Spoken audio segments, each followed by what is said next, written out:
Councillors, ladies and gentlemen, please do stand for the Western Mayor, accompanied by the Chief Executive.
Apologies have been received from Councillor Lyons, Councillor Morris and Councillor Service.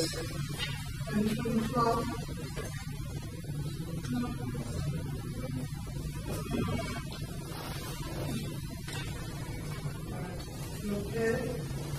Are there any declaration of interest by members?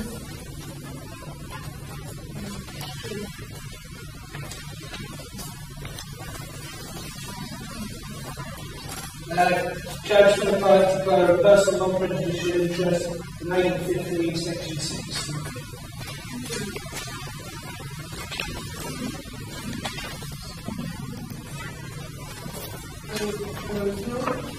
No business required by the statute.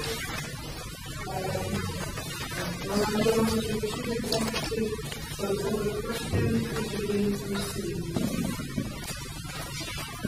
The first question has been received from Jill McAvoy, which is a question to the Chair of the Children's Services Committee. The question reads as follows. Can the chairperson inform residents of Seton Carew when did the school boundaries change? I have been informed that the catchment of secondary school for Seton Carew is now Manor College, where in the past it has always been Dyke House. And all children attending Dyke House are entitled to a free bus pass from Seton Carew along with the children attending English Martyrs. Up until this coming September, when the new starters will no longer receive free transport. The Council are stating that these changes are without prejudice. Why, when two schools are geographically or the same distance away and the children attending English Martyrs are having their free travel taken away from them, which may cause great hardship to families concerned?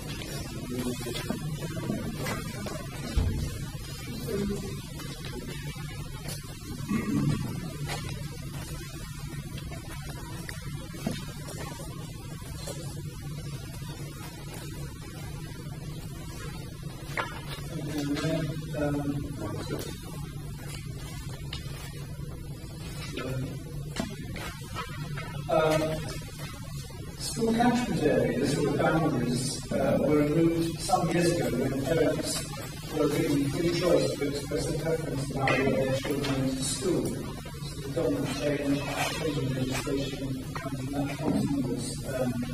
Although schools do still continue to work with clusters, these school boundaries as such no longer exist. No child will have free transport withdrawn from them. Children who currently receive free transport will continue to do so until they leave or change school. New students, Year 7, September 2015, will be assessed using the statutory walking distance criteria. This is summarised as, if a child is further than 3 miles from their chosen school, and there are no places that they're near a school, then they will be eligible for free transport. Free home to school transport eligibility is assessed on the basis of the child's nearest school. The nearest secondary school for children living in Seton Crew has always been Manor College. But before September 2012, Manor College had consistently reached its capacity, with not enough places for the children who wanted to go there. So for some children, a place at Manor was not possible. On this basis, schools like Dyke House and English Masters were the next nearest school with places that are more than 3 miles away. Therefore, those children at that time were eligible for free transport. Since September 2012, Manor has had spare places in Year 7 each year. So if Seton Crew parents elect to send their children to Dyke House or to English Masters when their nearest school has places, they're not entitled to free transport, even though the chosen school is over 3 miles away.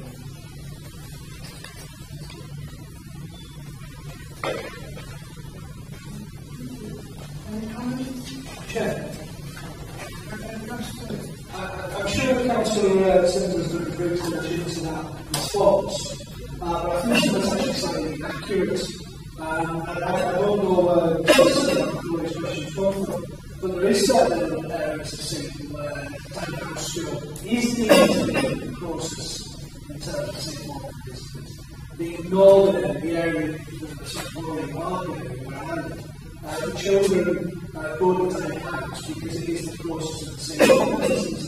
So I'm not too sure where the background to that response came from.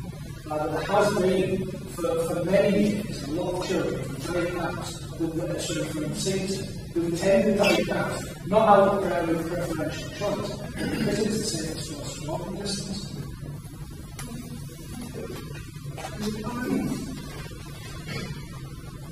Chair, I'm not disputing that. The 3 mile rule applies if there is school within 3 miles.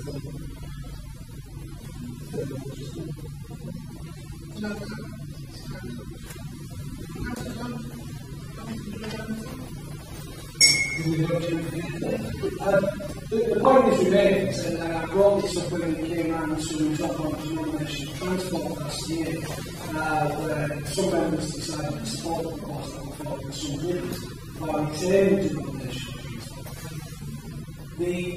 There is really no safe way of walking to any of the secondary schools if you live in Seton Crew.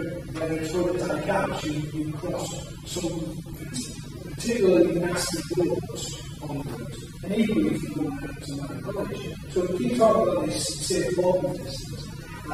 And at the time, I remember a number of us saying we should give one chance denomination schools free transport. We should be looking to give all children, regardless of their faith and creed, free transport to schools. Now, I'm even quite happy to put that forward now as a proposal tonight to say that this council looks towards providing free transport for all of our children in Hartlepool, so that everybody can go to school without that barrier, regardless of what preferential choices. And I hope someone will accept that. Thank you. Thank you, Madam Chair. Yeah, I mean, and other people who have a little bit of disagree on nomination transport, I don't think we like single out one group of school children and so special treatment, selection, obvious selection, whether it's by denomination or any other attributes. And I do remember as well, Councillor Simmons, working out from them today, and one of his pledges was free school transport for all, and I'm not blaming you for losing your habit, by the way, since I have well aware of the Washington experience in the last 5 years. Free school transport for all children. I think it's a terrible indictment of the country, not of anybody in this room, it's a terrible indictment of the country that we have to stand up and ever argue which child gets free school transport to the school rather than, every child having free transport to school. We're living in a town where car ownership is low by national standards and by regional standards.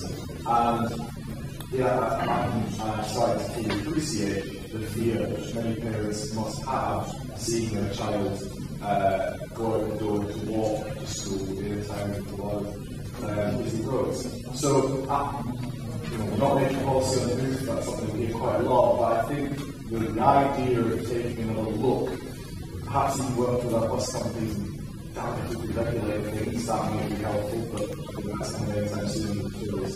That we could get some kind of agreement to offer universal, that's the only thing I would support, not one school or other school, universal free transport for our school children. I think it would be a huge benefit.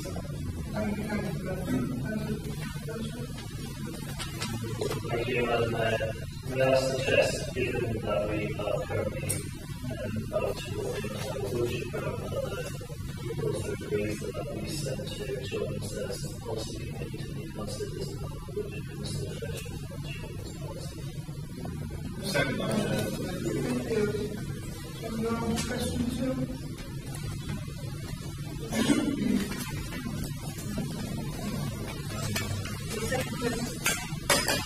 The second question is from Sue Little, and it's to the Chair of Animal Services. The question reads, there seems to be a worrying pattern across the town over 3 years with care boards at various sites, such as the town centre, Seacrew and Central Estate. Many residents are concerned about the systemic failures, criminal prosecutions, and lack of leadership from the Animal Services Committee.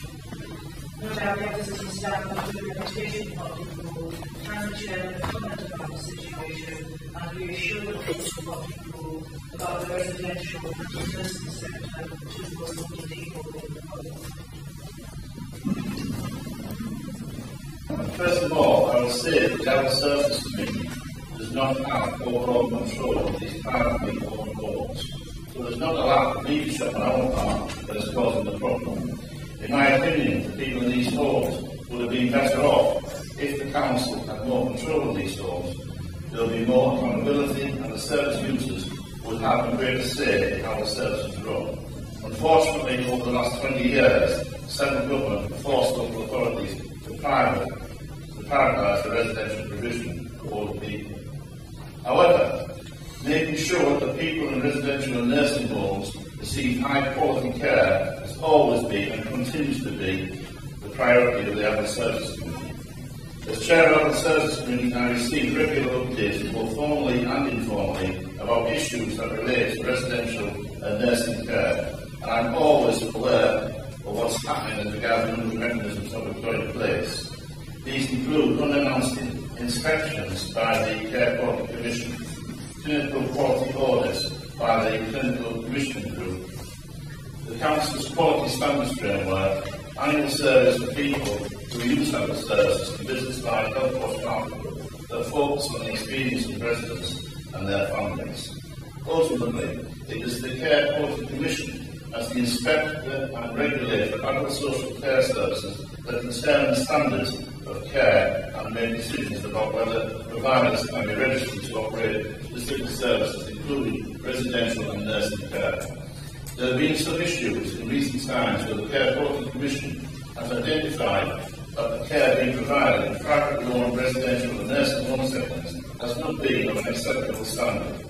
In these circumstances, the Council must work very closely with the Care Quality Commission as the regulator of these services and the Clinical Commissioning Group as the responsible Commissioner for nursing care to ensure that the residents are safe and well cared for, and that appropriate alternative accommodation is found for people who need it.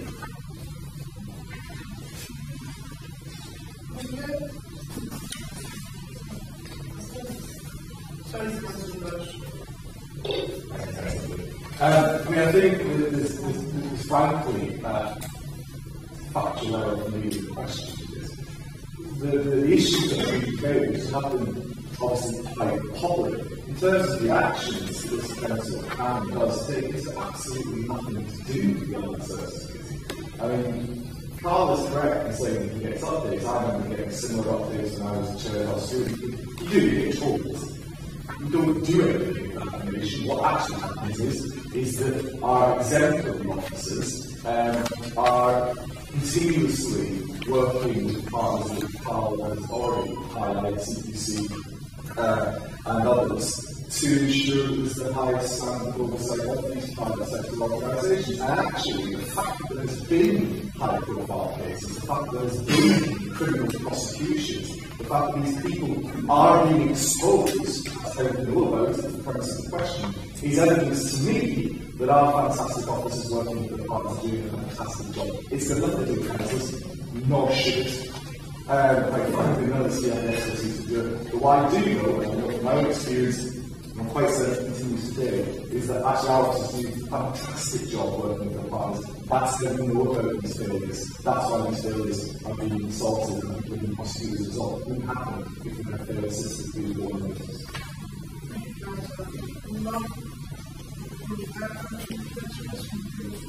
The third question is pretty simple. It's to the Chair of the Services Committee. The question reads, residents pay up to £20 in different areas for parking terms. This is nonsensical.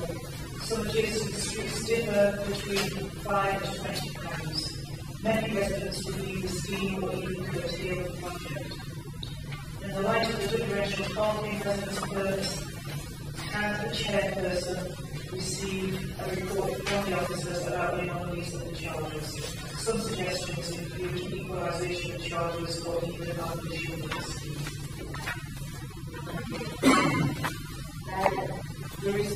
The response to alcohol to give really is quite brief.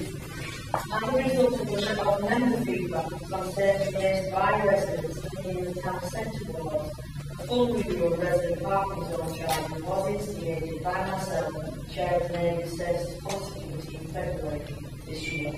This has resulted in a report which is already written and which will go for the next meeting of Neighbours Services Policy Committee on the 13th of July. I would like to extend an invitation to Mrs. Little to attend that meeting. Thank you. I'm really glad that review is happening actually, because I always caught personal calls on it a month ago, and it's no secret that in Burn Valley we have actively encouraged residents to put the petition in saying they want out of the seat, and supported them wholeheartedly in doing that, because there is an absolute stark reality here. You pay £20 or £5, you get your permit, and absolutely nothing happens if someone without one of those permits parks in the street. And there's no fault of this council, there's also not there. So many residents in Burn Valley Ward found that when they came out of the scheme, there was absolutely no difference. They made benefits, they made benefits. I think the differential is a problem, there might be reasons for it in terms of proximity to the town centre, that's excellent. But all in all, I certainly, and there's a conversation going on my street actually, and the Council Citizens Street, and I'm opposed, because the reality is it makes a difference. It doesn't make a jot of difference.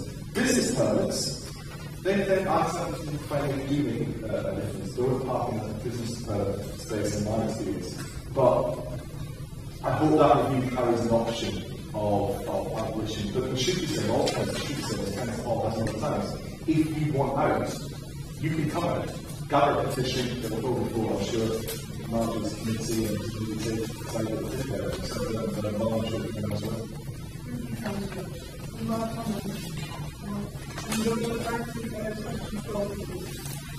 The final question is from John McElroy. It is to the Chair of the Children's Services Committee. Question reads, can the chairperson inform the residents of Seaton the percentage of children who currently receive a free school bus pass for this program school year 14-15 for Dining House, English Martyrs, St Hills, for two reasons? What is the percentage of the children that have a school free bus passes that are to withdraw from the Seaton children with whom they wish to attend English Martyrs and St Hills from September 2015? And how much is the council going to charge parents for the use of the school bus, and how is this to be paid, weekly, monthly, or term? Thank you, Madam Mayor. Well, the percentages are simply Dining House, 1.3 of the children receive free school transport, English Masters 18.2%, St Hills 6.8%, and St Teresa's 12.4%. Assuming the higher percentages of English Masters and St Teresa's are the result of the running out of the two-man school transport scheme, which actually is underway last year, to some extent, with the agreement of the schools. Part of the question that refers to having free school transport withdrawn, I just refer to my earlier response.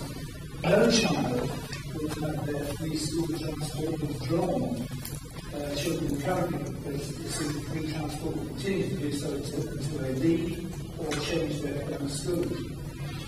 New students in Year 7 from September 2015 will be assessed with the statutory work resistance criteria, which was summarised as if a child is further than 3 miles from the chosen school and there are no places for their nearest school, then they will be eligible for free transport.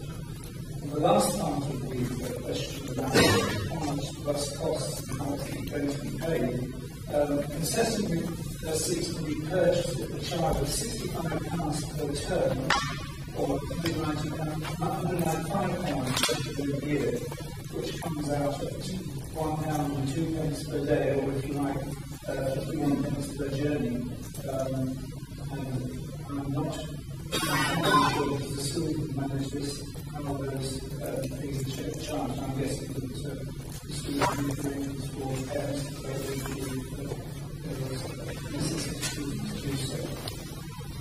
Any comments? Chair,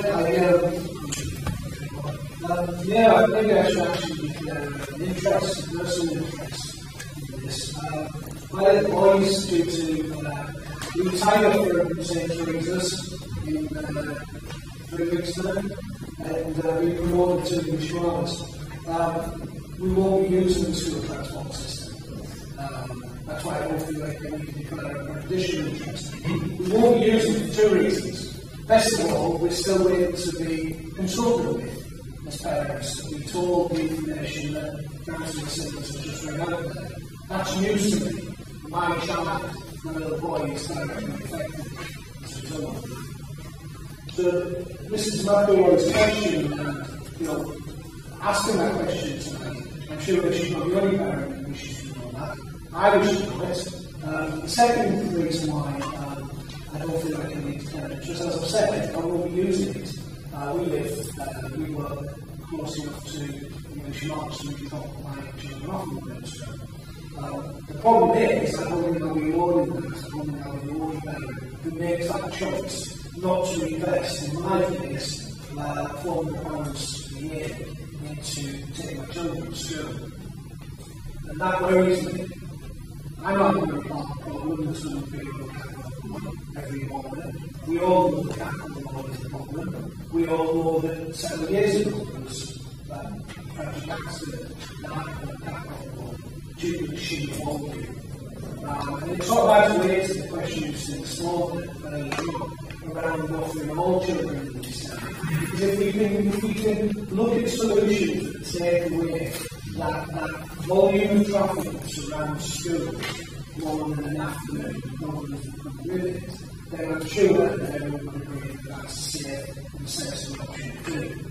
So I'm reiterating that because the leader of the Conservatives looked over at me when we moved on to the next question a little bit puzzled in the area of, have we agreed that? Christopher, I'm quite happy, propose a proposal to go to children's centres. But hope that we can look at that, and hope that we can look to schools to use some people with premiums, some of those reserves that some primary schools and some secondary schools are currently sitting on. I heard a figure this morning about £3.5 million in this town at the minute. There's currently some school reserves untouched. Let's look at schools and say, let's work in partnership, as Jonathan said, with the bus companies, with our own transport scheme, and let's see if it takes one of the way of doing Hartlepool safe and sound for those things. I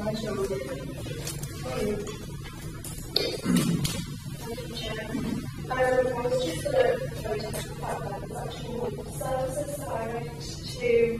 said Hamilton Centuries as English martyrs from Spain. So we need to look at working with local schools of the boys and the college and working together for a solution, especially for parents who don't have so we need to get this needs to be looked at.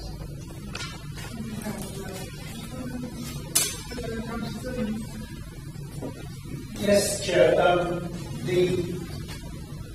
The compromise arrangement that has come about with regards to the subsidised effectively at cost concessionary fares for the children that attend those schools was reached by discussion with the two Catholic schools that involved, and you know. So this is something that the Council has imposed me. A whole year of discussions between the schools and the Council to find a compromise that was acceptable to both. I mean, nobody wants to have to pay to send their child to school, I guess. But we're in a very, very difficult situation with regards to budgets. Those kind of pressures. If you're not obliged to provide the service, then sometimes it's the way you want to do it. So we move on. By moving agenda, we go to item 5. The three sets of community for the meetings of the 18th of May, 26th of May, and the annual meeting on the 28th of May. How many communities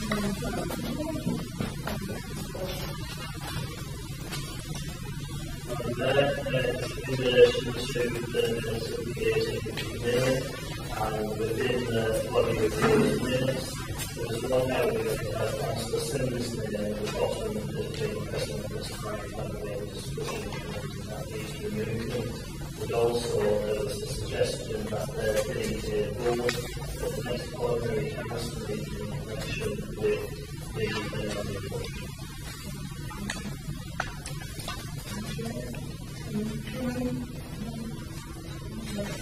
So are these minutes all confirmed?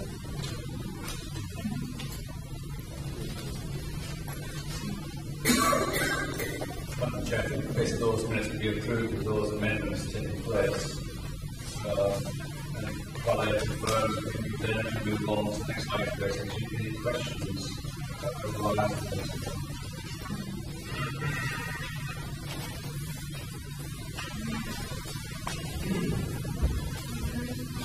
We're on the agenda, item 7A. Are there any questions on recent decisions of the committees? If so, to demonstrate which committee meeting and meeting number to which they respectively belong.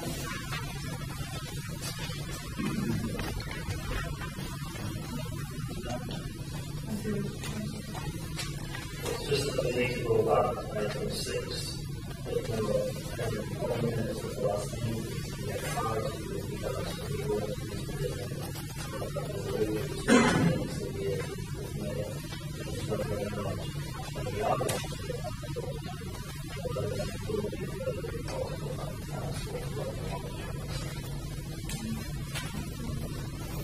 Madam Chair, happy to confirm that. Certainly the meeting on the 18th of May, there was a suggestion basically of having a plan committee or a working group in relation to the local health plan. And that falls later in your agenda. There was also actually presentations made, which should be actually a general capital working group, which you already have utilised in things like the Constitution. And principles to disclose, I indicated that as well as that report on the local health plan, the report could do that as a generality of capital working group. I can certainly give a report to a subsequent meeting. The reason why that's not before you this evening is I believe we give emphasis and priority to the local health plan. given this actually context and importance to town Hartlepool and the surrounding area. So anyway, I don't think you need necessarily to move to any vote this evening. To give due consideration that very important item of business on the agenda, and says basically I agree with Paul back on the issues surrounding the council working group, potential to make a reference and a subsequent meeting in council. Councillor Brown. Thank you, Madam Chair.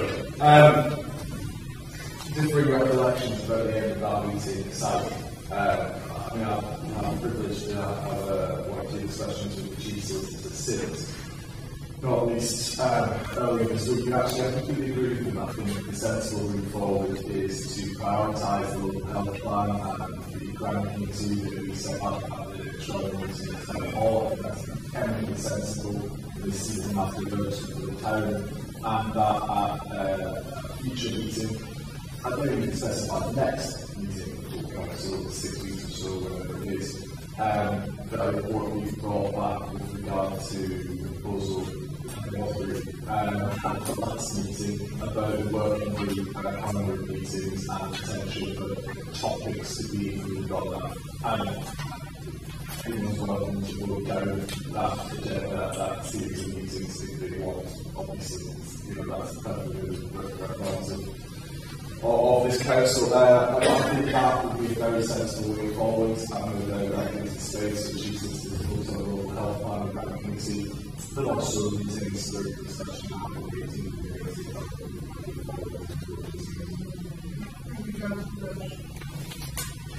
and the Thank you, Madam Mayor.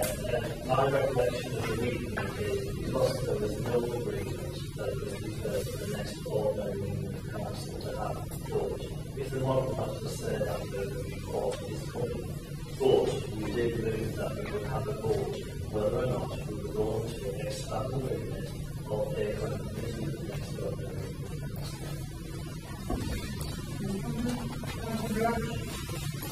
I mean, the difficulty here is that it was clear, in my view, luckily there's lots of video evidence of it, I'm sure we can consult on it. There was a clear agreement on the night about that. Indeed, the leader of the council spoke in favour of the broad terms of the proposals and you can check. I don't think the chief solicitor is currently in any way minded. I don't imagine having a conversation with me about how we progress the perceived decision of the council if there wasn't a decision of the council that had been taken. It seems that there's a very simple trick going on here, which is an attempt, having not been happy with the outcome of the 18th of May, to pretend the outcome didn't happen, revote tonight and get rid of it. Which I think, given an absolutely genuine way, I meant every word of what I said that night. If the decision is taken tonight, obviously, those of us on this side are sitting closer to the weekend person. Obviously, we can't stop it.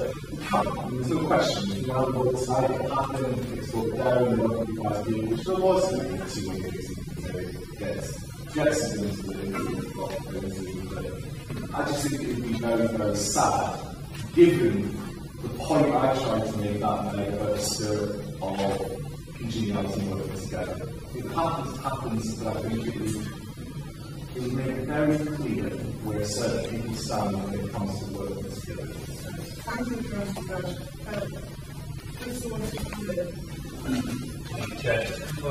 My position. I'm more than happy to report back to your next ordinary meeting on the 6th of August. And then actually members of the team can decide then, having regard to the contents of that report, in order really to move progress upon business this evening. If it is actually the will of the council to proceed to report this evening, then perhaps that can be shown by the indication.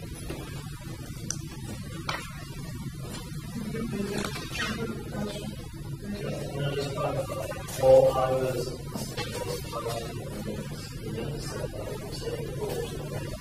meeting council. I'm more than happy to accept the report with the clarity in the minutes that we agreed something last time something was taken forward that was not taken place in the further report with the whole man looking at the issue and we will take forward that. I can accept that as long as that clarification is articulated in the minutes.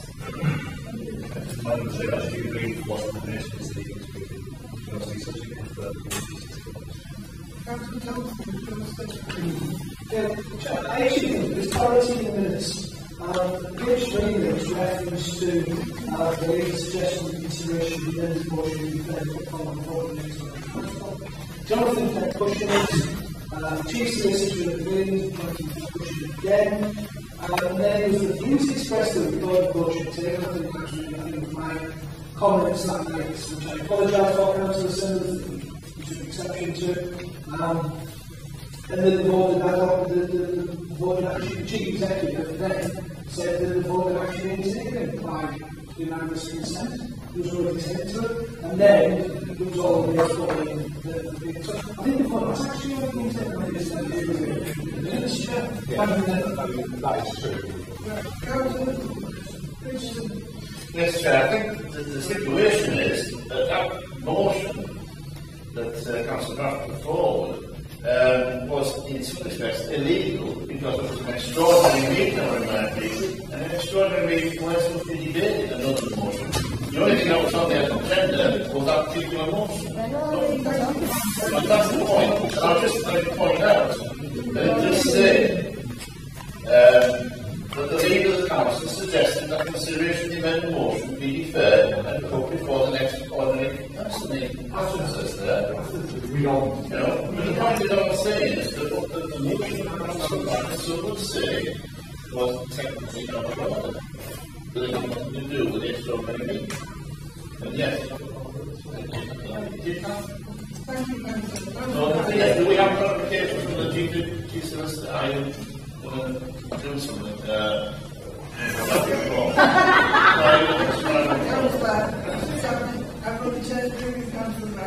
Thank you, Madam Chair. No, I mean, can't do different messages. The decision about whether a motion is in order is with the Chair, and I don't see anywhere in the minutes the Chair really records what happened. I know, having shared a delightful conversation with the former Chief Executive, how angry some members gone, that I got away with Stacey putting that motion there on the night. But to be perfectly honest, I think it was entirely grown up of the Chair to allow it in the spirit of what that meeting was. I think that having a degree of flexibility is an important asset when you are a chairperson of a meeting such as this, as an attribute you can show on a number of occasions, but let me just be clear, and it's worth members opposite reflecting on the fact that that meeting from watch it does exist in video form. Is that the former Chief Executive understood what Jill has now said, at the end of the meeting, if everyone agrees, then everyone's name will be recorded as they agree. And there was no dissent, and that was the end of the meeting in Hartlepool. Now, that video footage exists, and if you're going to start standing up and saying it never happened, then it's happened before the video footage exists. I really think I don't really want to get into a big argument about this because it's not agreed. I was agreed in the spirit of cooperation, and now it seems that there's an attempt to undo it. Like, you know, come on, let's just get on with it. Bring it forward, fine. Thank you. Madam Mayor, thank you. In order reading with Robert's members, I'll bring the report back to civil office.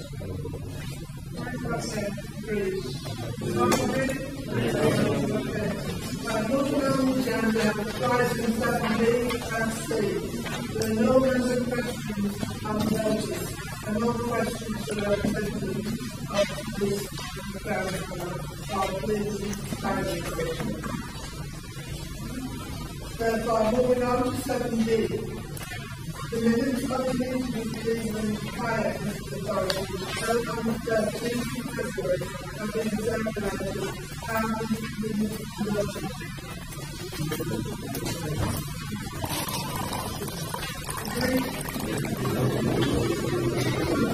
There are no The items of business on the agenda, items 8 to 11. Moving on to the agenda, item 12.1. I will hand over to the Council Officer.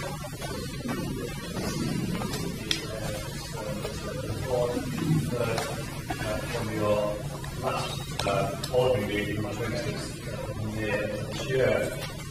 Three items basically. Third, the procedure rule 24.2, which indicates that where a matter actually varies and ends or alters the procedure rule, standing adjourned, changing that discussion to subsequent meeting.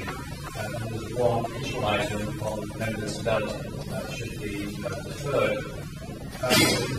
The background to constitutional changes contained within the report allows some flexibility. It mentions that the Constitution should be a living document that's really based upon the better governance of the Council.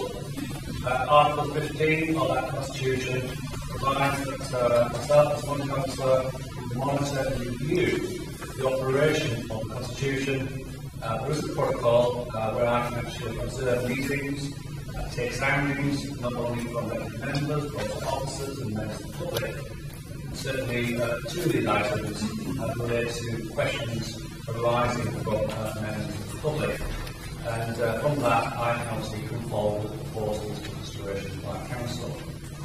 The items which were deferred previously are four in number, namely the so-called 6-month rule, apologies, statutory health scrutiny, further review of allegations, and discussion following the response to the question. Four items. The first item, in turn, the 6-month rule. This is all of the question from a member of the public back in October of last year, and it was agreed by Council on that evening.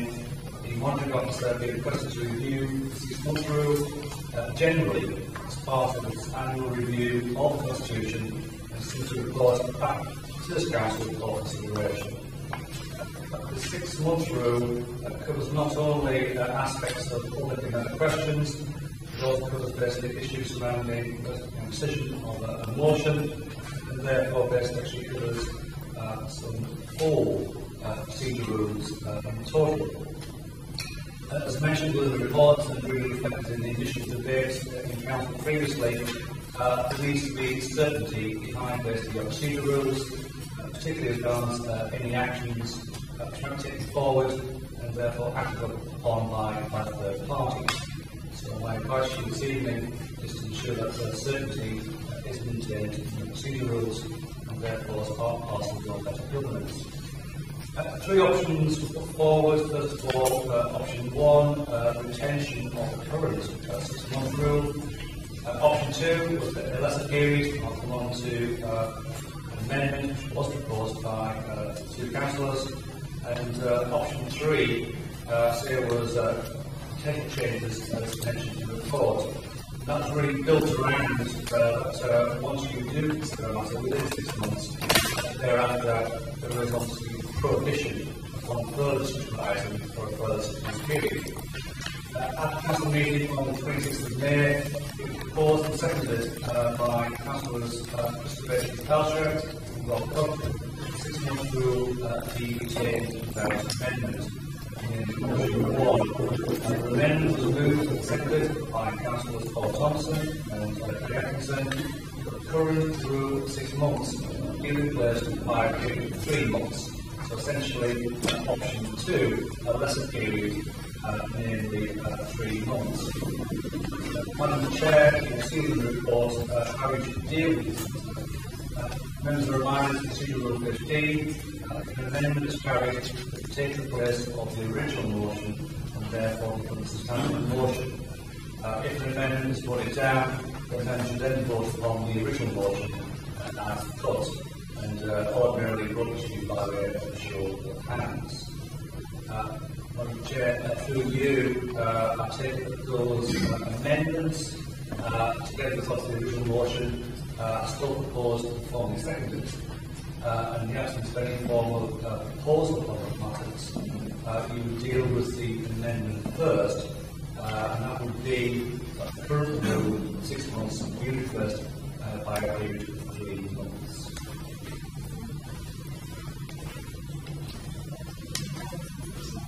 Any comments, questions?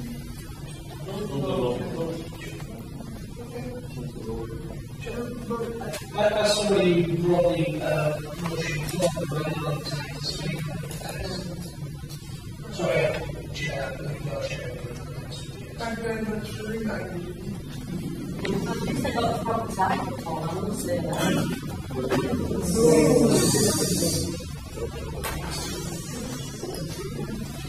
Okay. So, Chair, Madam Mayor, I think Councillor I take to speak on the motion.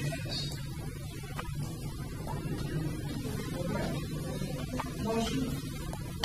Do you want to speak, Councillor Bradford?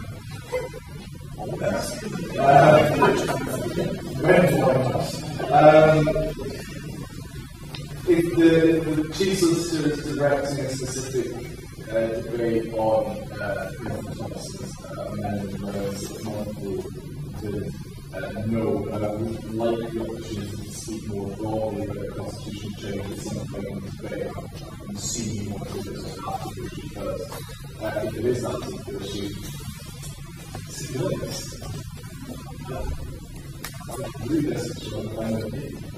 you're turning up for 6 months, good lord, anyway, I'm not really sure on that, but I'd like to talk about the Constitution more generally related to the debate. That's your permission. I'm sorry for what I'm saying. Okay, right. Chair, Councillor Thompson and Isabella proposing the motion to type speaking. I'll speak briefly and say a few things in the first instance. It's really a play. I think I know where this vote's going to go, but I'd like to say that play that things happen in the council, and things happen in the town, and things happen in the country that change on a weekly basis. If we stay for 6 months, it means that any changes that happen to a response or a potential response, nobody can ask that question. And I'll give you an example. A week on Wednesday, there will be an emergency budget. We'll go react on last what is the emergency since you're there's an emergency budget next week. Next week's week. And it means any changes, if somebody asks a question tonight on government's finance or council's finance and how it's affected by national government, and there's an emergency budget next week, even though there's been some standard changes, they wouldn't be allowed to come back. And that's not right. We wouldn't be allowed to have that debate. So I propose that I plead with members, officers, to accept that motion tonight and reduce it down to 3 months. I mean, what we find. Right, shall we go straight to vote? Okay. Who's Barrett? I know it's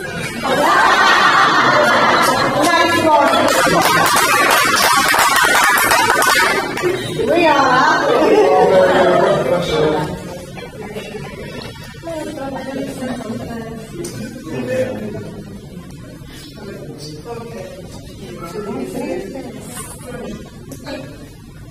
Chair, just to make comments, one of the raw 4 procedure rules here, I mean, it is mentioned that where a question, is potentially the same as one within the past 6 months. Obviously, it doesn't follow and it's got questions come back to council. But it doesn't sort of say, there's a caveat there. But there's been, no change to circumstances justifying the resubmission question. If something actually comes to be important as council, I think it's the chair will probably be directed. That might actually does come back. You can vote this actually is in the finance period to say have that really report. Generally actually matters here reading their large, not just reproduce the same material time again as it comes to clear actually whether there's a matter actually such urgency behind the matter, then that would be due to the election. comments now. No, so, you all agree or join the vote? Vote on the amendment first. Those for?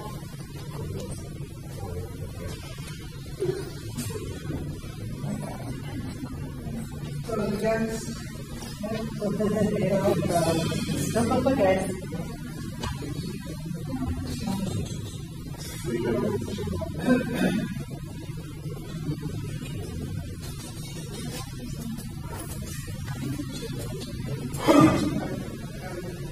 Madam Chair, obviously that means the amendment is defeated. We can now go back to the substantive motion, which actually is that the present 6 months run through is retained without amendment. So again, it's a question of the board on the standard motion is that you retain the status quo issue.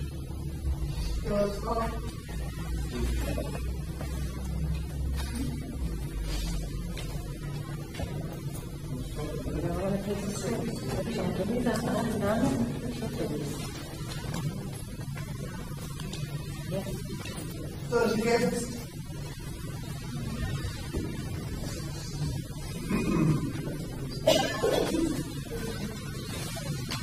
Any abstentions? No. Thank you. Okay. Chair, moving on, item 2. Again, this is a matter raised by a member of the public as well as the issue of apologies. The member did request that there should be an explanation behind apologies given the authorities. As mentioned, it does assist in transparency of matters. It's not a legal requirement. It is the practice actually of parish and town councils. Although there previously as meetings, it's not to create certainly the monitoring authority like Hartlepool. I have actually indicated with a potential administrative burden in recording apologies for all your meetings, and also sometimes the veracity behind what is mentioned by the explanation given on behalf of the councillor. The last meeting, it was proposed the procedure rule remains unchanged. However, it was moved and seconded by Councillors Paul Thompson, Dave Riddle, the following.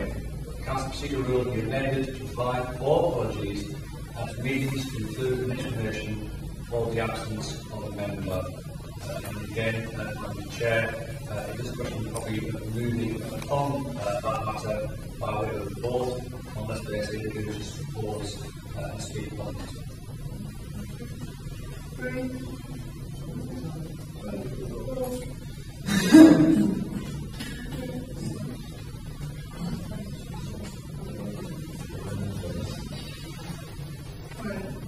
We'll vote on the amendment.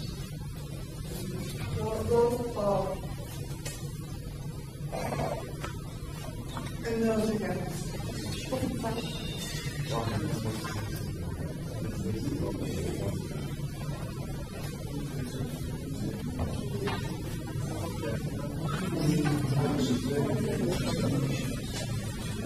Madam Chair, therefore actually moving on the substantive motion as the amendment falls. That is actually a retention of the current situation, which is actually the Council receives apologies from absent members.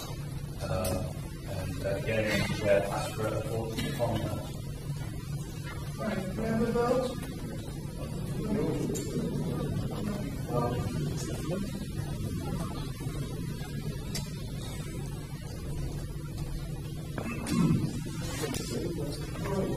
Against.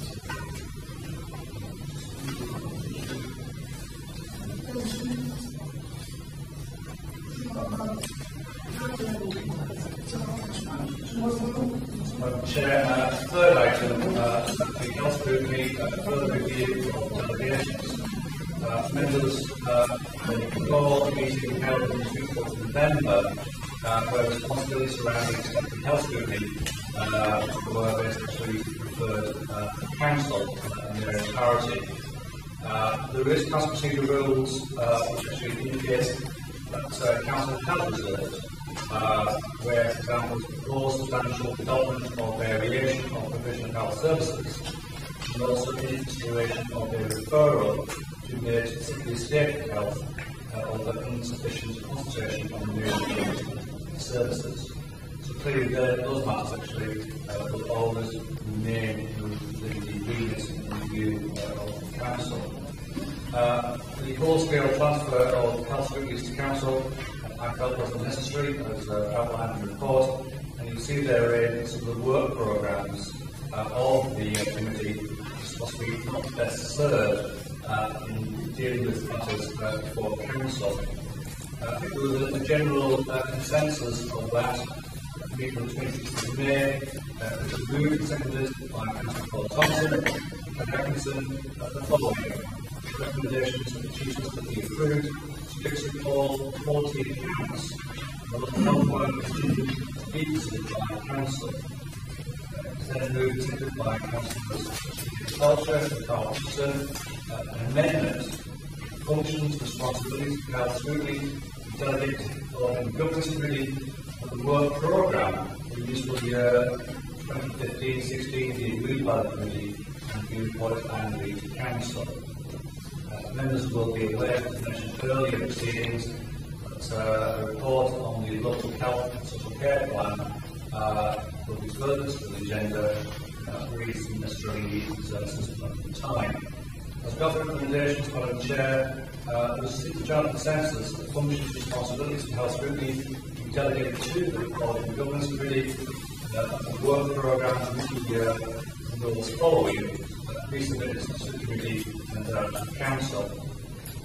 It is for council to determine whether all 40 accounts, except for the local health plan, is so reported in the report to be tabled later.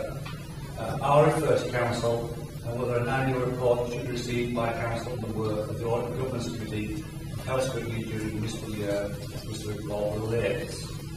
So, Madam Chair, I've asked basically the proposers to form a debate the issue. First of all, again, to deal with the amendment, and that amendment is that the functions, responsibilities, and health scrutiny be delegated to the Audit and Governance Committee, and the work programme for the fiscal year 2015-16 be agreed by the committee and reported annually to council.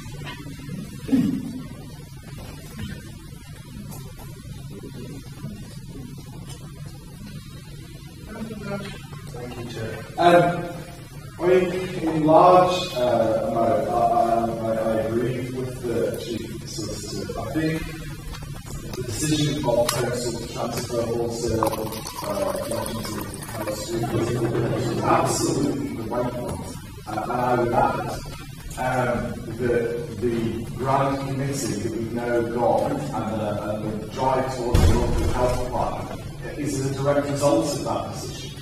Putting health matters in the absolute epicentre of the council and the debate that we have in this chamber, with many members will probably be able to attend because it doesn't happen during work hours. I think it was absolutely pivotal in this council taking the issue of health and Hartlepool by the scruff of the neck and taking it forward. But to a certain extent, that decision is done its job. You know, the biggest single health issue is in terms of the retention of our hospital and community services is being dealt with on a whole council basis in the grant committee. And I think by the point of having done its job, that the functions return to all of the governments. That seems pretty reasonable to me. I mean, I would make the point, I think it's fair. The quality accounts coming to full council to offer that debate is a perfectly reasonable thing. It's a relatively, in terms of the work programme, a small element of government. In fact, it can still go there as well on a forward basis as far as I'm concerned. I think that's a worthwhile thing. It certainly makes a very, very worthwhile thing here in this chamber. A number of questions answered and subsequent correspondence from the trusts as a result of that. A lot of the membership the opportunity to get into those issues. So I would say that's all of the things coming back. But also the investigations, the work around the supplementary work programme and individual investigations that committee wants to carry out, I think it should be back. Because it's something that should be maybe dealt with on a basis. So I mean, that's why, because I made it free to the top of the amendment, I suppose, by the leader and the Richardson government, that if you accept the idea that the public accounts come to both places to offer the debate opportunity, then that would seem to make two amendments start putting together. And maybe that's, I mean, you may not be disagreeing with the whole idea, but I would just suggest that. Thank you. Thank you, Madam Mayor. I've only been moved from the position from the last meeting, and I think a lot of the difficulty and governance, therefore we will support the recommendation of where the Commission's moving back to all of the governance, and they will improve the Chair, I just want to pick up one of the points that Chief Solicitor said at the part of his summary of that. Really what motivated me on the night to put forward the original motion. Mr. Delley referred to the whole-scale transfer of all that work programme appearing in council, the full council, being unnecessary, or it was his perception it was unnecessary. Well, fortunately, 33 members on that night in November at the town hall didn't think it was unnecessary. We thought it was unnecessary, and that's why we unanimously voted for it to go from that direction into full council. So, at the risk of falling out, Mr. Dudley, we thought it was necessary, and we were different opinion there. And I think that fact still remains, that it is still necessary for the local level plan, for the as Jonathan said, they have evoked a lot of public discussion. This public gallery behind me has never been as full as it has in the years that I've been here. Until we started to talk about the local health plan, the hospital, and the quality accounts. That's when it started. That's when people started to get really excited about local politics and how they could get involved in the discussion. That does not happen at 9 o'clock on a Monday morning. People do not turn up for that. It doesn't happen at 3 o'clock on a Tuesday afternoon. It happens on an evening when those people who are excited and motivated about that and interested in that particular issue and are in work turn up and give that contribution. Now, with respect, we may not have liked some of the things that have been said from the public gallery recently. But that's it, that's what it is, it's their opinion, and we take our opinion on board as elected representatives, and we have to act upon it. If we start having meetings and put it back into where people cannot attend, we're excluded them, and that is completely not acceptable.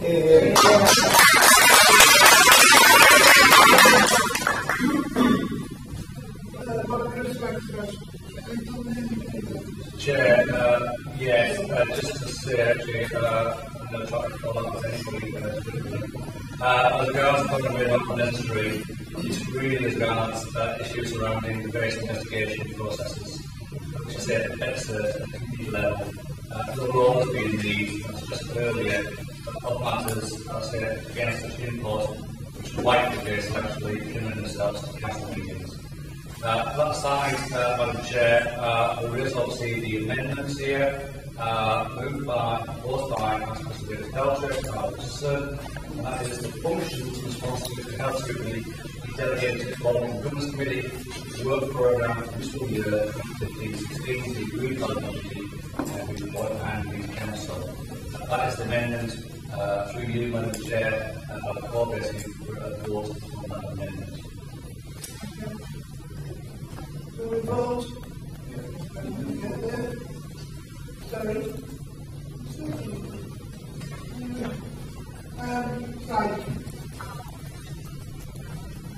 Yeah, I'm listening to someone talking. Right. We vote. We'll take the vote.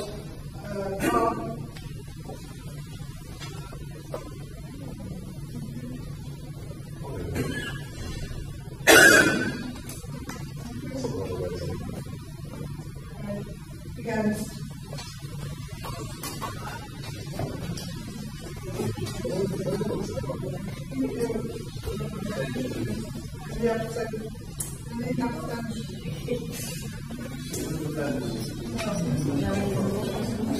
That's recorded.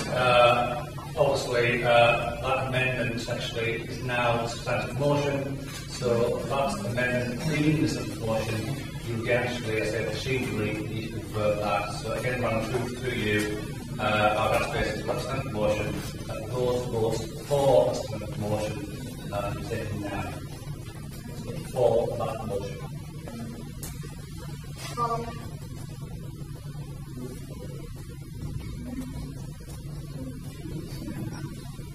Madam Chair, those against?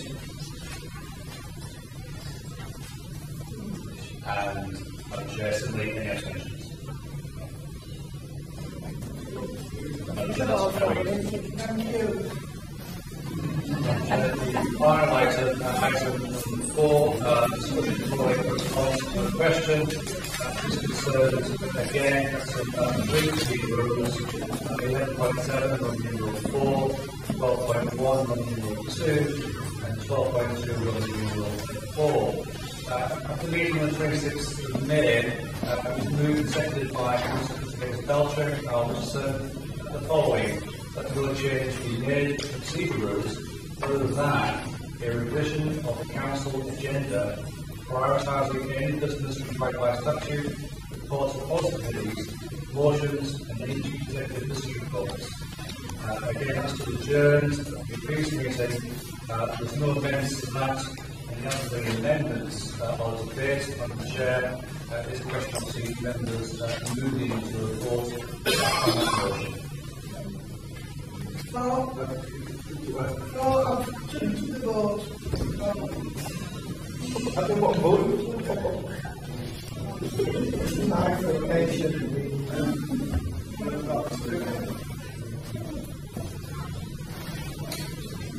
Those against? Madam Chair, it was mentioned, perhaps I could really go for that motion again and say that there's a previous being brought forward this evening, it was moved and seconded, that no change be made to the procedure rules other than the revision of the council agenda prioritising any business required by statute, reports of possibilities, motions and any chief executive business reports. That was the motion for Council 26 of May, and again basically following this evening. Again, in the absence of any other seconders or any who speak on the matter, suggested that the chair move to the votes.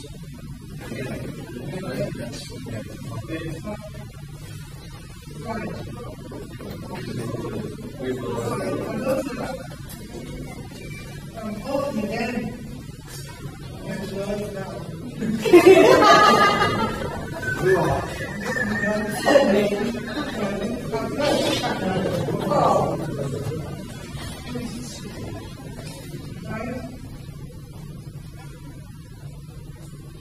Thank you. Against? Any abstentions?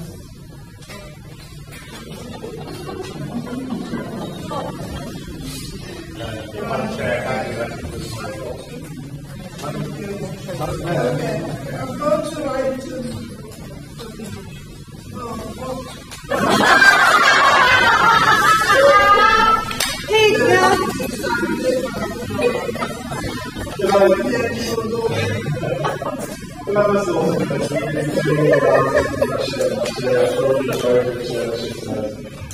I indicated slightly earlier that I wanted to get more of the Constitution and the Jesus that had dealt with I see it's a job, isn't it? I wonder whether it's time. The review that Jesus has just done, I think, was fine.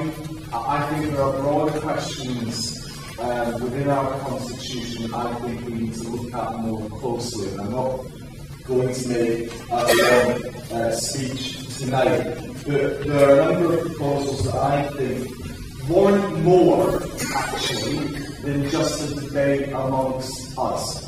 And I actually don't view the Constitution of Hartlepool Council as an agent of councils. It is an agent of the people of Hartlepool. Fair council, not us. It's my council in as much as I live here. And the Constitution should reflect that. And I feel that we need to heighten the level of public engagement. People know very well that I have some very strong views around public questions at council. I believe there should be supplementary questions. Again, I believe the notice period should be reduced. I believe that all councils, including myself, in this age of community systems, and I'm now on the outside body, and I should be made to answer questions about that in all different ways. I don't buy the argument about systems. I have an issue with the timings of meetings, I have an issue with call-ins, I have an issue with the lack of local standards, something that's been very pressing recently in terms of sanctions that we can take against councils. I think that should come in. And really, without going through many things that I would like to say, I actually think that we need to have a broader discussion that actually involves the public.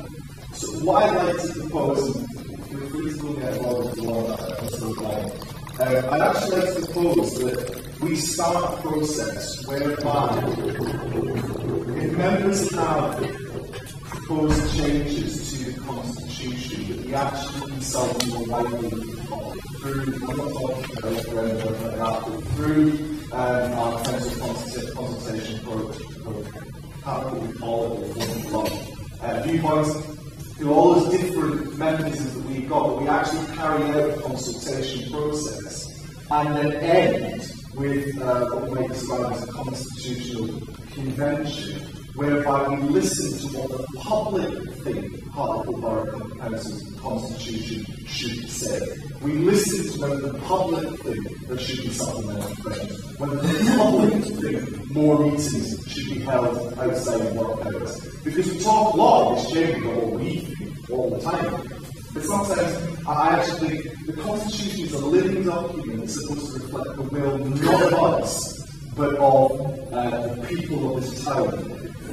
That's what we have. So I'd like to propose that we instigate an opportunity for each of the next council meeting for councils to put forward proposals for changes to the Constitution, and that we agree at the next ordinary council meeting for those proposals to go out to consultation with the public.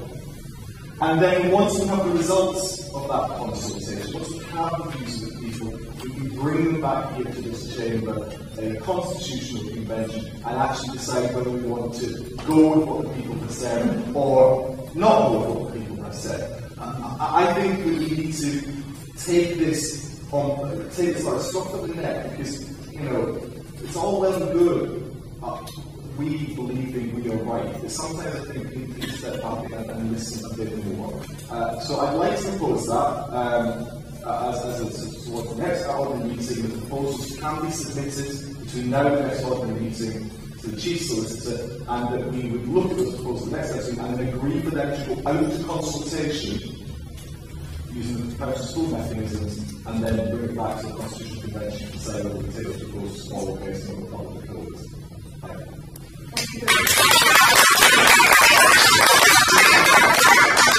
Can I just say, Councillor Rash, for the last 20 years on this council, right, I think I've always listened to the people out I don't disagree. and brought you back, and that's one thing we should all be doing.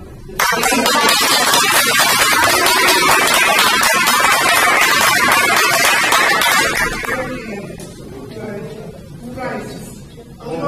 We've got enough time in 14. Point of order, Madam Chair.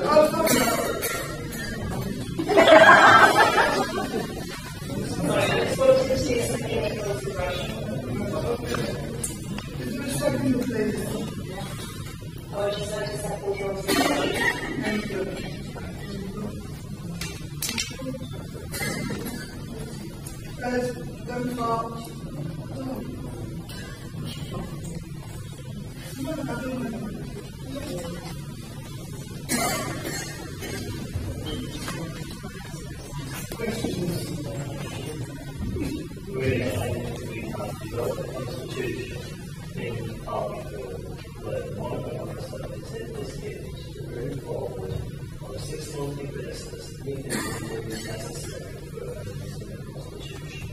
As soon as we start implementing that, we start undermining the governance arrangements in this council that we decided by the people of Hartlepool in a referendum to go through a constitution. Therefore, we will not be supporting the third report to the council. Well, there's a referendum. Second option. Yeah, I'm frightened, the running scared. Right, we're going to move to vote. Carl?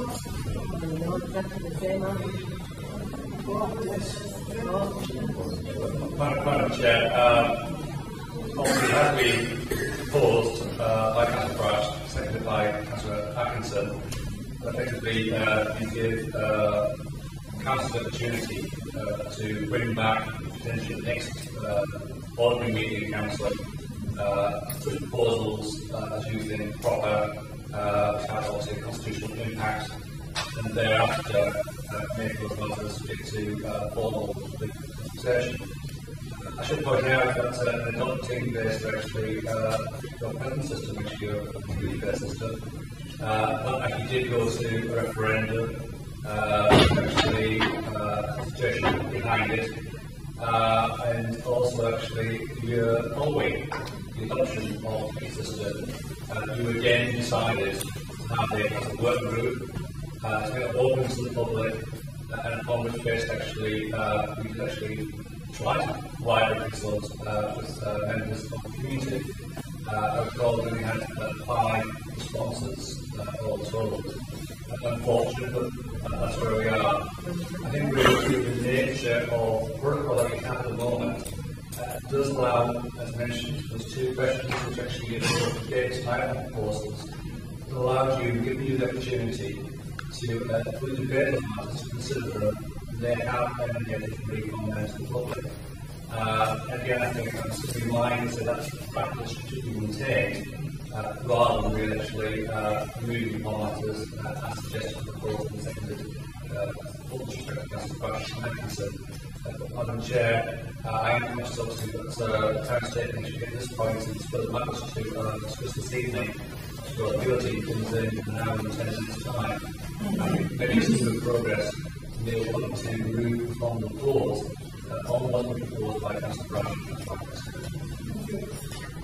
I'm sorry we're going to move to the vote. Do I have the right to wind up and support this proposal? Full progress. Do I have the right to wind up and support it? As a proposal of a motion, do I have the right to wind up after the debate? I'm going straight to the vote. Obviously not.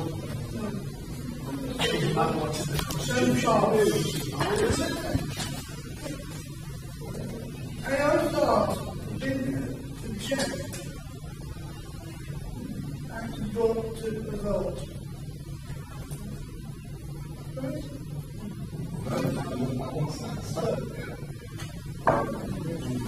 We'll move to the vote.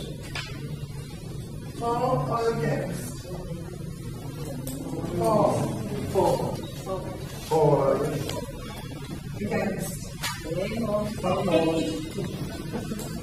Thank you.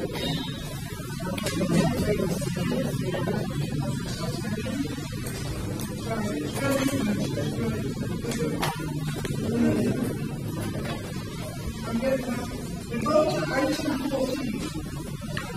If one motion is submitted, can I have the mover and seconder for this motion? Point of order. Mistakes now. Sorry.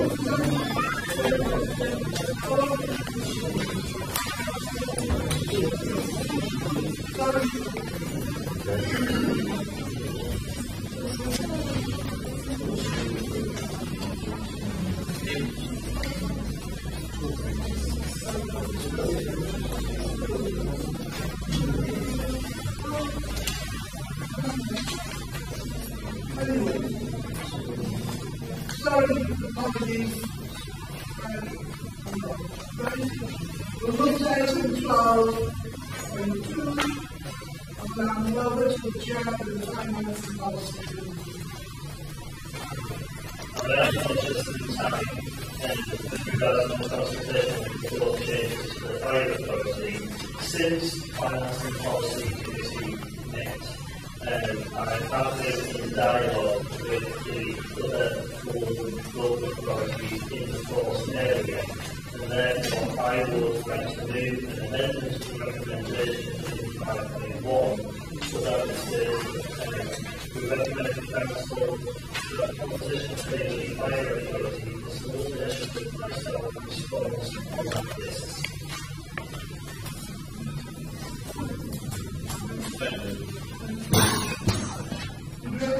Yes. Thank you. Councillor Thompson. Thank you, Chairman.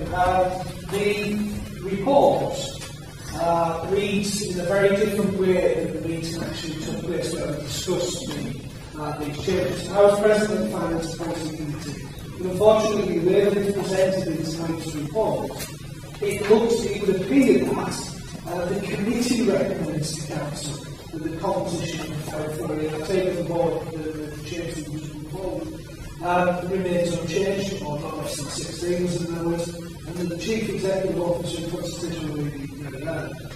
That to me is not my recollection of the meeting. In fact, we have the minutes in the public domain, which will be possibly agreed on more than, which actually says that it will be debated in Council and that there will be that dialogue that goes on. So first of all, I'm uncomfortable with the report tonight being presented as if it was the committee's recommendation, because I know that I certainly, and I know that one or two other members, didn't feel comfortable about things remaining as they are. And since none of that's reflected in the report, regardless of the time, I'm going to make those points again tonight. Personally, I would be delighted to see the reduction in executive members and ordinary members on the fire authority if it meant saving £40,000 as a rather saving extra firefighter on the streets. And to me, that's the nutshell. And this retention to try and keep the number of members as it is at 23 and resist any changes is, to me, and it seems to be shared by a vast number of people in the body, it's all about money. Now, like I said, I would rather see, instead of that money going to any elected member's pocket, I would rather go into a firefighter's pocket, as one of the council venues to say that it's the best money spent, hopefully you will never need. The other thing is, I will push and push and push around the reduction to 12 members. Because actually, if people did the mathematics, they would see that ratio, based on the ratio, that 12 is actually the fairest percentage. 12 is the same ratio as what we have at the minute. 13, 14, 15, 16 members actually puts Hartlepool in slightest disadvantage. Because the ratio at the minute is 4, 6, 6 and 7. Now, if we went down to 12, it would be 2, 3, 3, and so 2, 3, 3, and having your number 4. That is the same ratio. So to me, that puts Hartlepool in the same strength of position. Now, I challenge all members tonight. If we say it's not about the money, and it's about good governance, and about making sure that there is elected representation there, let's actually say to the fire authority, keep things as they are at 23 members, but every single expense is scrapped. Every allowance is taken out of the system. That's my proposal. That we support retaining the 23, so we support this notional argument that it's about good governance and challenge the leadership of the fire authority. But the proposal from Hartlepool is that all allowances are taken away from the fire authority, as they will with the Cleveland crime panel, at least the crime panel, to the last year. We take that away, and actually, instead of just having one firefighter on the street, we'll be able to function with much today.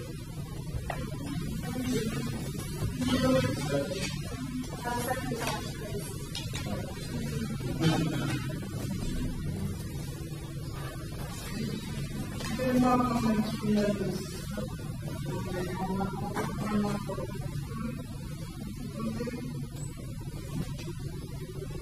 Are the proposals that the Finance and Policy Committee agreed?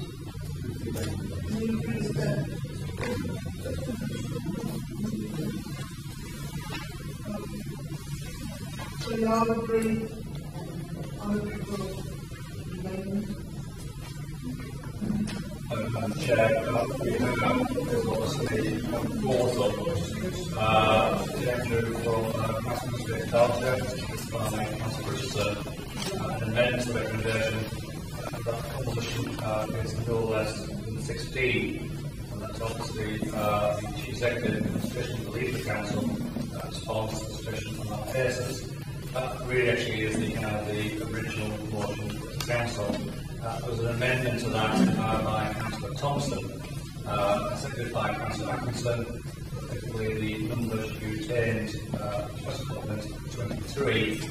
All allowances for elected members should be taken away from the Fire Authority to allow basically that to be utilized in the provision of 2 or 3 fire actions. And again, Madam Chair, as we have been previously this evening, it's an amendment that has to be voted on first. And then actually Madam Mayor, I cannot stay in the meeting, Madam Mayor, because I believe that I've got a vested interest in voting on something which I actually currently receive an allowance for.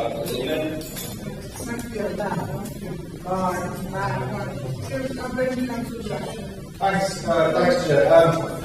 It absolutely shocked me when hearing out the very eloquent voice of the Chief Solicitor that the motion proposed by President Fellowship that the current number be no less than 60 actually still allows it to be the current number it is. Because there's no upper limit on that proposal.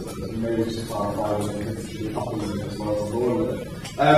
No, I just want to speak in support of Councillor Thompson's amendments. There is a belief among some people.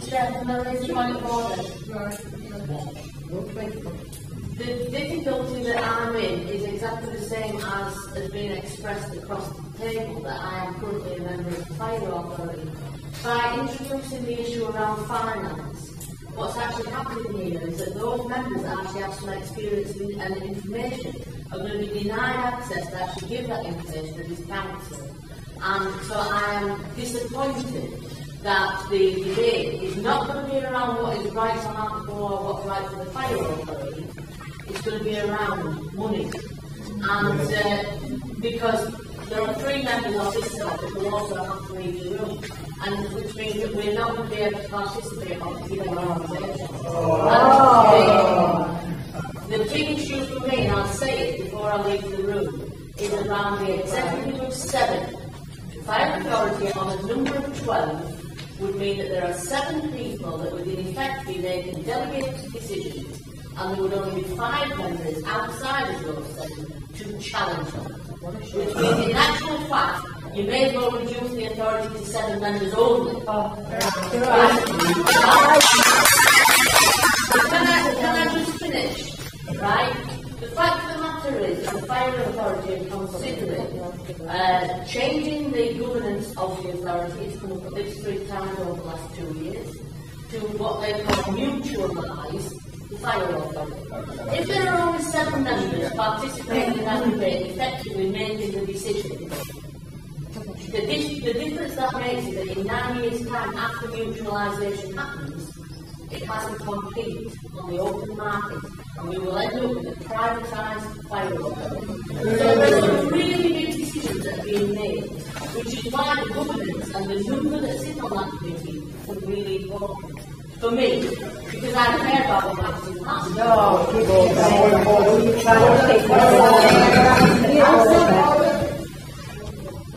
Madam Chair, I'll continue. First of all, the Constitution point 1 has to be the Constitution to be infringed. The second thing, actually, let's take up Councillor James' point that actually reducing the numbers on the Fire Authority damages somehow the governance. Councillor Thompson's proposal is not to reduce the numbers. Well, that solves Councillor James's problem. The idea of going to 7 executive members at 5 other members. Look, Councillor Thompson's solving that problem. Keep the number it is. Just take the allowance away.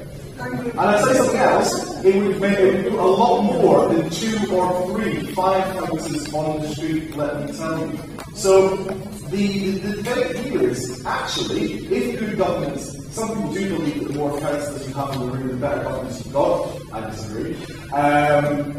But I do think that if that is the problem, then Paul's motion is actually saying, keep on to say, but we recommend the fire authority takes all of the allowances off the fire authority members. I'm more than happy to support that. Thank you. Thank you, Madam Mayor. I would like to declare the state interest as Councillor James, but before I leave, I would like to focus on two matters. And the first being that I am concerned about privatisation of the fire service. I think it's the worst thing that could happen, and we do need to look at the fire authority, and we do need to make sure it's robust and that it is dealing with issues, and that we just haven't got Northern dogs on that authority. And I think that's important why we get the numbers absolutely correct. What I would now like to propose, Madam Mayor, is that we deal, as I leave the room, we deal with the finance issue and vote on that, and I move the voting up so that members who are involved in the fire authority can come back in this chamber and debate the issues. Thank you. No. Get out. Bye-bye.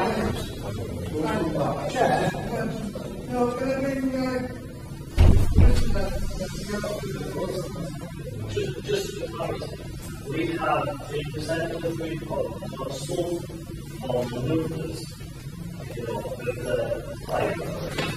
Now we're being drawn into something that's quite important around finances, which is not even in our gift. It's in the gift of the fire authority, and not just the proposal, but the issue tonight is the board. And I've already moved that it's no less than 16, and I don't care what the other number is. No less than 16. I'm not going to be drawn into something that has no effect whatsoever on this local authority. It's not an allegation about the allowances, we make all the recommendations. I won't be supporting. I'll be supporting just the proposal that I put forward tonight. Chair, thank you very much. I'm just wondering if I get any more Labour members to declare an interest in the actually. I actually disagree.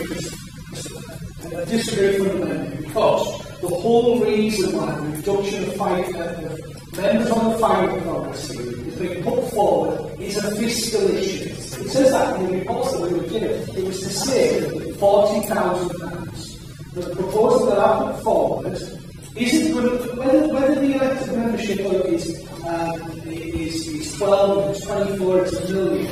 That is a separate decision from the mutualisation or the privatisation of the fire authority. It's completely separate. However, issues of the I agree with Councillor James. I said that at the finance and policy meetings, that the balance has to be the other way around, so that there is less on the executive as there is on the membership. And actually, I'm not too sure how that came up, because I remember at the meeting there was a whole debate about what actually was the proposal put forward, and nobody really knew because there was conflict of information. So that's the bit that needs to be disregarded. Now, I care about Hartlepool, which is why I'd rather have 3, 4, whatever more firefighters in this town, and not looking at cutting firefighters. And let's get rid of the allowance. It is within our gift. It's within our gift where we've instructed on the constitution of the fire authority, the governance arrangements. So let's send a complete direction of travel from Hartlepool that Hartlepool doesn't believe there should be any allowances for the fire authority members. But then we possibly say £200,000.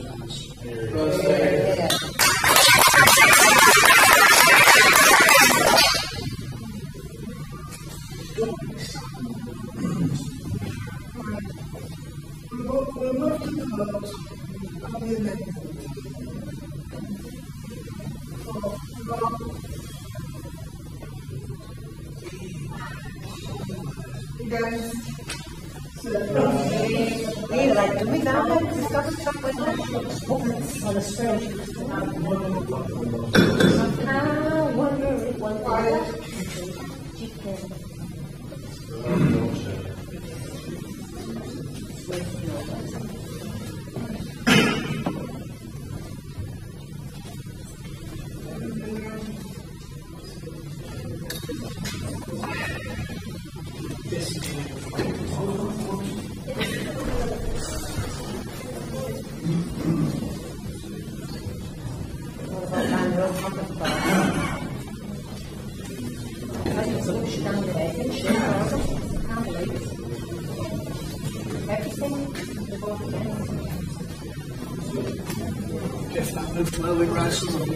Oh yeah, definitely the people places.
Thank you, Madam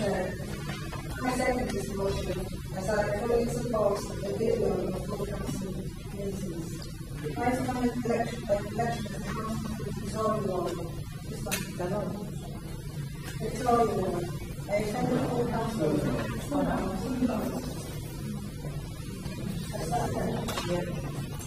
I second this motion, and I fully support the individual of the full council. Prior to my election as council for the Victoria Ward, I attended the full council on a couple of occasions, and was clearly shocked at the change in the atmosphere of the council in comparison to how it used to be 2 to 3 years ago. I am aware some of the public have been filming the council meetings, although it's not legal. However, I believe that our people of Hartlepool have a right to view all aspects of the meeting, not just the view from the public gallery. The council officers should be able to record the meetings and make them available to the public domain. Their filming should record all aspects of the meetings and all speakers, including when members of the public participate. This will then enable the people of Hartlepool to see the behaviour of everyone in the council chamber, not just the councillors.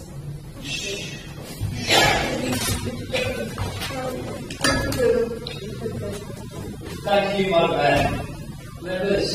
This motion, it worries me. And it worries me for a number of reasons. Firstly, I think it's the issue of what we're actually need to do in our petition councillors, as officers, and in the CEO position. I'll remind you what we need to do in America is to deal with the issues facing our town. And to take our town forward in a meaningful way. And as we all know, Hartlepool has many problems. And let me remind you, so, just for a minute, some of the problems we face are problems that our CEO has been given the task of attempting to tackle the hard work of our officers and with our support. There is the issue of education. Education achievement is still inconsistent across our town. And we know national average by a number of key measures. 1 in 3 of our working age population have no educational qualifications whatsoever. And that's an issue that our CEO will be required to spend time trying to tackle. Health is an issue. Life expectancy in Hartlepool is low. An adult male in this town can expect to die 10 years earlier than their counterparts in other areas of this country. Thank you. Levels of smoking, teenage pregnancy, alcohol-related harm, sexually transmitted diseases, and smoking-related deaths. They're all worrying in relation to national averages, and those are the kind of issues our CEO will be required to spend time with our officers and our councillors attempting to tackle. Employment. The number of people unemployed is around twice the national average, significantly higher than that in other areas of the town, and those looking in work, the proportion of them that are in high grade 18 profession is way below the national average. So that's another issue our CEO and the hard-working officers and ourselves are tasked with trying to tackle. Child poverty, we have 5,300 children living in Hartlepool in abject poverty, with many of their families and parents relying on food banks to ensure they eat every day. And that's an issue that our CEO will be required to spend time attempting to tackle. In fact, I could stand here all night listing significant problems that our CEO already knows she has to tackle with the help of officers. It's one hell of a job to do in this town to drag Hartlepool even remotely close to the situation that drives local residents and other towns across this country. But members, officers, it seems that the proposals of the motion found an alternative way to occupy our CEO's time and attempting to address these issues. Councillors Aiken, Belcher, Richardson, Simmons and James think that the immediate priority for our CEO just a few weeks into their job place some kind of stage for the level to spend time and effort, laying down guidelines, video calling, and administer the cinematography distribution of our council meetings. Members, this is micromanagement and it trivialises the position of the person employed in what is arguably the most important job in our town. I'll give you another couple of minutes. Please. Like the Constitution of our town. 4.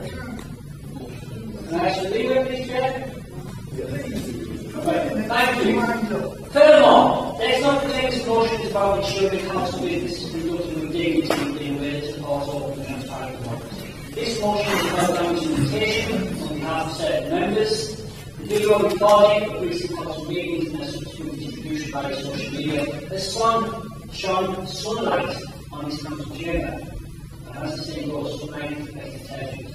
If there has been a lack of dignity displayed in recent council meetings, it does not lie at the door of members of the public filming our meetings. The fault lies squarely at the feet of those members who do not know how to conduct themselves appropriately and in line with the principles outlined by law and order. Members, the more politically aware among you know that decades ago, Margaret Thatcher championed the new laws to have pressed and written reports of council meetings, and the filming of council meetings simply updates around local authorities with the Pickles agrees,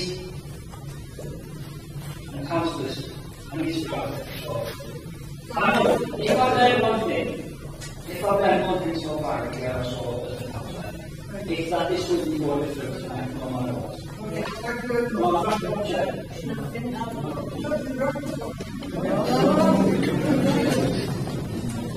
Members, what I'd like to do is to propose what I hope, rather than be confrontational, to help with the addendums in the motion. I think it's an addendum as opposed to a member about it back to produce this there. At the end of the motion as it currently stands, I'd like to add on the addendum which reads as follows. The report draft should, where possible, embrace and follow explicitly the recommendations, guidelines and suggestions of good practice as outlined verbatim in the document entitled Openness of Local Authority Regulation 2014. So simply an addendum to the motion to follow those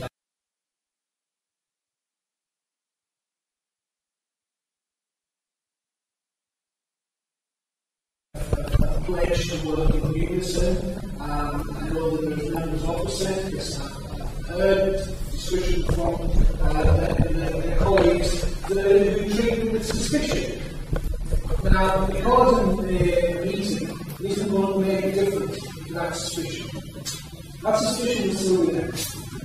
You either want to work in collaboration with the standing room, or you don't. It's simple as that.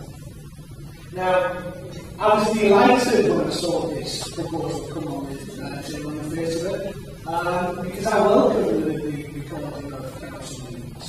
However, at the end of Councillor Lawton's second of that, I'm afraid she let the cat out of the bag. This isn't about open and transparency. This is about trying to cast shame on members of the public. They're having the right to come and challenge their elected members. That's what it's about. You said so at the very last moment. You said that this is about members of the public being able to see the behaviour of all members, not just councillors. And to me, that's the cat out of the bag. This is what we're trying to do. We're trying to cast shame on those people who elected us to these positions. Who you quite rightly said during this meeting,